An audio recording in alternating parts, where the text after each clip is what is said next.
Hello, my name is Ethan Hunt, and today I'm going to be presenting about MRSA, otherwise known as methicillin-resistant Staphylococcus aureus. You might be asking, what is that? And today I'm here to tell you that it's a type of staph bacteria that has become increasingly resistant to several antibiotics normally used to treat staph.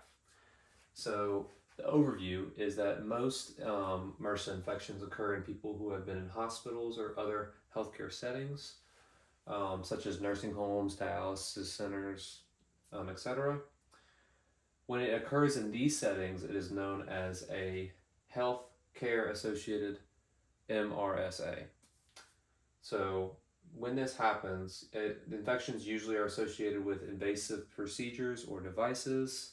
For example, you have surgeries, you have intravenous lines, you have skin grafts, you name it. It's just a lot of different procedures can cause this. Another type of MRSA infection can occur within the wider community. These are community-acquired MRSA infections. And it usually is spread by skin-to-skin contact. What are the symptoms, you might ask?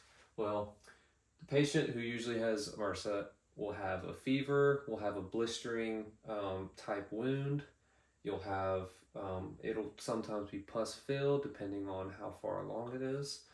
And you will have, it looks kind of like a pimple or a spider bite as I have up here. So this is what it looks like at first. It's like this very pus filled red spot, looks like a spider bite. This is more far along right here where it's starting to blister even worse. And this is what it turns into. So you see how the skin starts to break apart. You have very compromised skin integrity. It becomes into an open wound that is bordered, has a lot of drainage, sometimes can be foul smelling.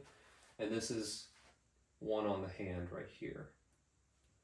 So can be very hard to get rid of and can be very dangerous.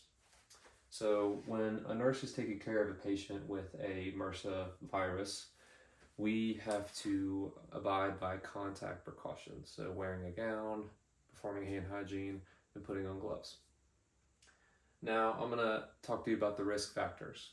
For hospital-acquired MRSA, you have just being hospitalized, you have being in a long-term care facility for a very long time, where you're sitting in the same spot, you have your invasive medical devices or procedures, and you also have community-acquired MRSA, which you have contact sports such as wrestling, football, basketball, all of the above, and then you have HIV infection, and you have injecting illicit drugs. Alrighty, so what can we do to prevent MRSA? Well, for the community-acquired MRSA, we can wash your hands, performing adequate hand hygiene. We can keep wounds covered, keep personal items personal, shower after any athletic practices, and sanitize linens. So that's how we try to prevent the staph infection. But what exactly can bad staph or MRSA do to your body? Well, let me tell you. So MRSA infections may affect your bloodstream, your lungs, your heart, your bones, and your joints. MRSA infections can resist the effects of many common antibiotics, so they'll move or they'll be more difficult to treat. This allows the infection to spread and sometimes become life-threatening. So there has been many reports that the higher percentage of staph comes from hospital-acquired, which is interesting. And these are my references down here.